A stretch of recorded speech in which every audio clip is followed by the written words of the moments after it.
Gary, the magic of the FA Cup, the third round, not quite so magical because it's spread over several days, but it's a good chance for us to set our stall out and be positive again.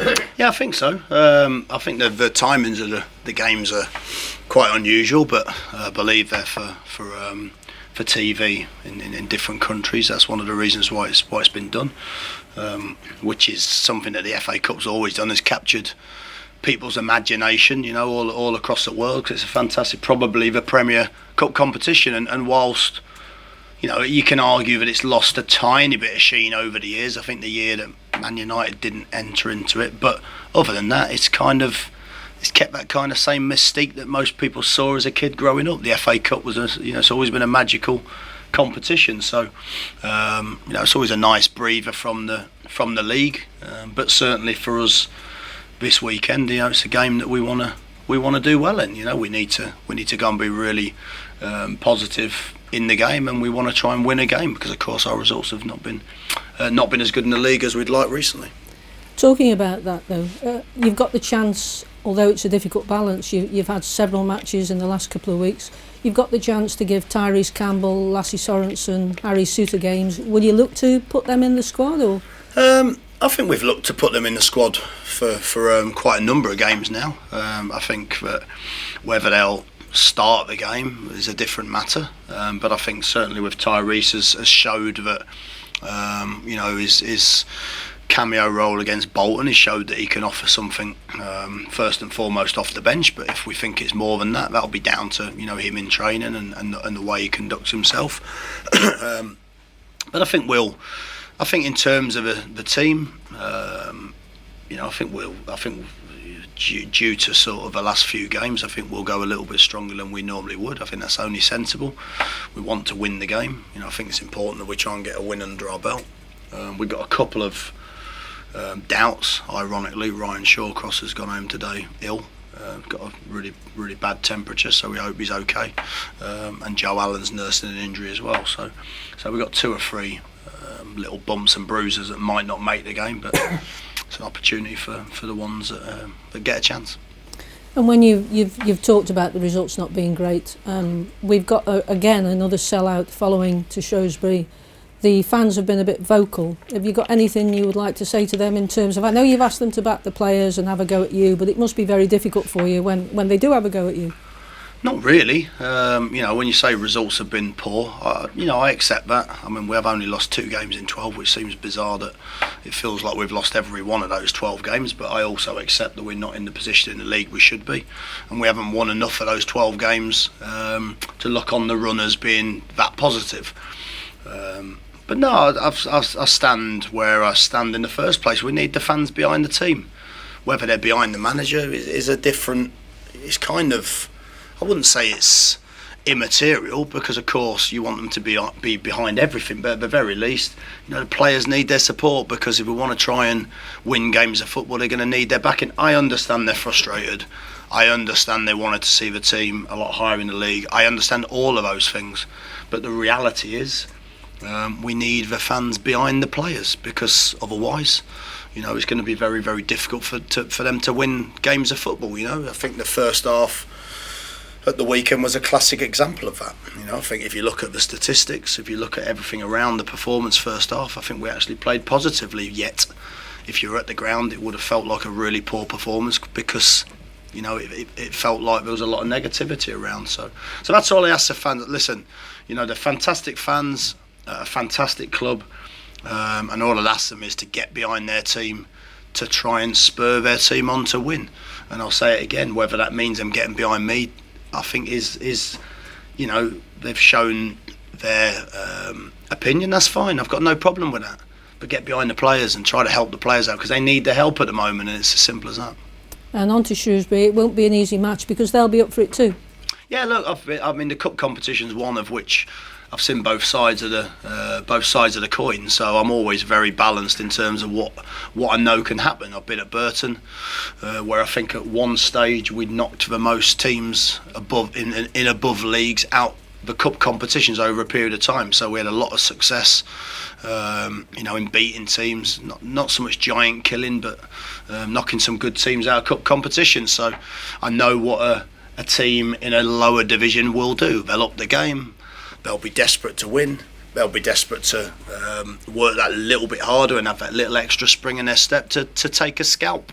They'll see our form at the moment and they'll think that it's an opportunity for them. So we have to do all the right things. We have to make sure we match the work ethic. We have to make sure we match the energy, and then we have to make sure that our quality shines through.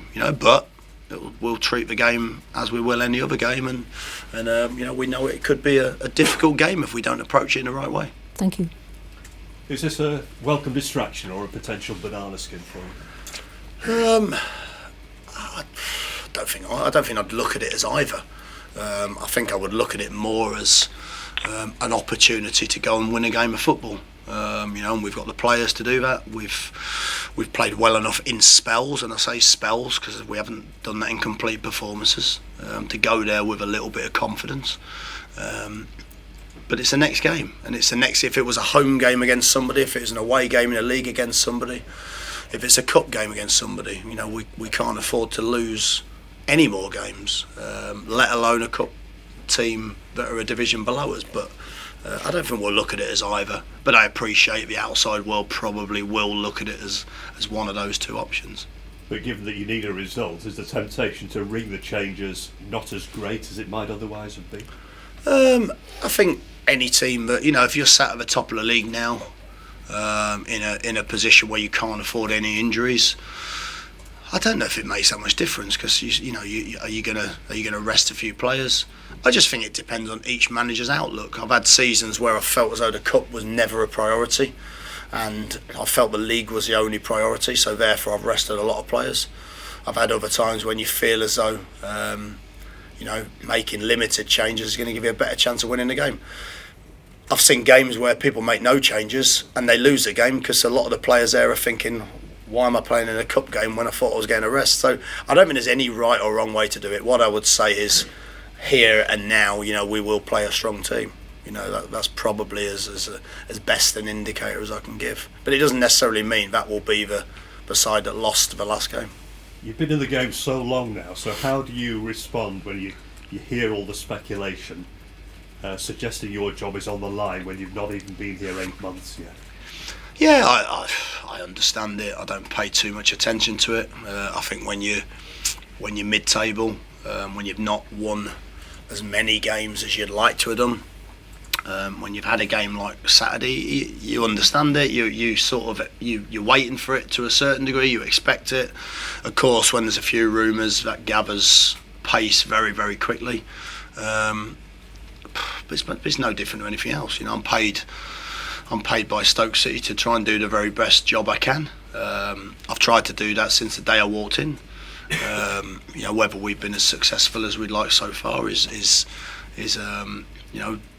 I would say we haven't been, and we're disappointed with that. But at the same time, I'm not going to sit here and change my approach because there's a few rumours in the background. I'll go out there and try and win Saturday's game, regardless of what happens after that, what happens in a month's time, what happens in 6 months' time. It's not really my control. As a manager, you don't have that control. The only control you have is to prepare your team and try and win the next game. But 12 months ago, losing at Coventry cost Mark Hughes his job. Now, he'd been in the job for over 4 years. You have had far, far less time than that. So are you worried about what might happen should it go wrong at Shrewsbury? I'm not worried at all. I've got not 1 ounce of worry about what happens if I don't think you can think like that as a manager. I've been in, I think early season, there was times when we lost a game early season, and if you're going to start worrying about it, you worry about it every week. I'm not sure how many people would want to particularly spend their life looking over their shoulder and worrying after every single day of their job. So the reality is, as a manager, it happens. I've said it before and I'll say it again. I've been sacked after winning a game and being 1 point outside the playoffs. So the reality is, I know how the game works. And for me, it's just about being positive and trying to get the players to play. My concentration really is about trying to get more out of the players, because we've quite obviously got players to perform better. So I think most of my energy is taken up by trying to find a better solution to that to win games. Are the players up for the FA Cup as much as you are yourself? I think the players are always up for it, the FA Cup. I think all players, I mean, I'm no different to any of the players, I'm sure, where you grow up as a kid and you dream about the FA Cup. You tend to dream about. It's funny as a kid, really, isn't it? Because you tend to dream about scoring the winner in FA Cup final more than you would. Not many kids dream about scoring the winner that wins you the league, do they? I don't know why that is. That seems bizarre, doesn't it? Over 46 games, that you'd think that would be a better dream to have. But the reality is, you dream of scoring at Wembley as a kid, and scoring the winner in a game like that. So I think it always has a bit of magic attached to it. So I'd hope the players would feel the same way. Is there much connection between you and Sam Ricketts over at Shrewsbury? No, not really. I don't know Sam. I've not really come across Sam before, but I think it was Wrexham, wasn't it? But he did a very good job. He's a bit like myself in the early days, where he's a young manager looking for an opportunity. He's obviously moved clubs fairly quickly, so he's obviously done pretty well. So we're gonna have to be. We have to be mindful of any. I don't think it matters who we're up against this weekend. I think we've got to go and do our jobs and be very professional in the way that we do it. Good luck. Thank you very much. Cheers. It's safe to say that the Stoke job hasn't turned out quite the way you expected it back in May. Not so far. Not so far. I mean, but that's life, isn't it? How many people have a year that doesn't go quite as well as they want it to go, and like everybody else, they start off a new year and they think, what, I've got a little bit more determination to perhaps have a slightly better year. My dry January didn't last long, only lasted a day, so there's one out the window for 2019. But no, it's no different. Listen, I'm a manager saying now that I've had 4 jobs, and I'd like to think that in 3 of those jobs so far, I've done a really good job. In the 4th one at the moment at Stoke City, it's not gone as well as we planned, but it didn't go as well as Paul Lambert planned. It didn't go as well as Mark Hughes planned at the end. So, it's up to me to try and make a better fist of it. It's up to me to try and be more successful, and that's my job. That's what I'm paid to do. I'm not paid to worry about anything else. I'm paid to try and do the best job I can, and at the moment, I'll be critical and say that. I think I could have done a better job so far. Was the state of the club very different from what you expected when you actually got working with the players? Did you find you had a lot more to do than you thought? Listen, I'm not going to start sitting here and talking about all sorts of challenges that we had. I think I spoke about it early season. I think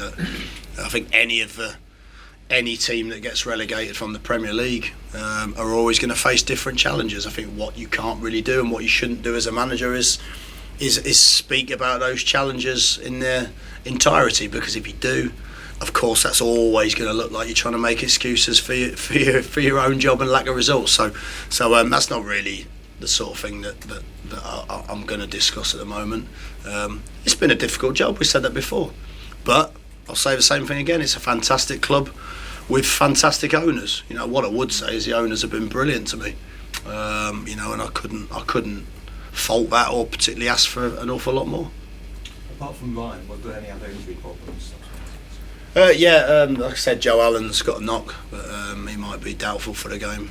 Ryan Woods has gone home today, also ill, but I'm hoping that his is less serious than Ryan's looked pretty bad today. He looked in a bit of a state, so I'd be very surprised if he recovers by tomorrow. But again, that's I'm giving you that at the moment, and they're the only 3 I think that are a doubt for the game. I think everyone else is okay. All right, folks. Thank you. Thank you. Good luck. Cheers. Thank you.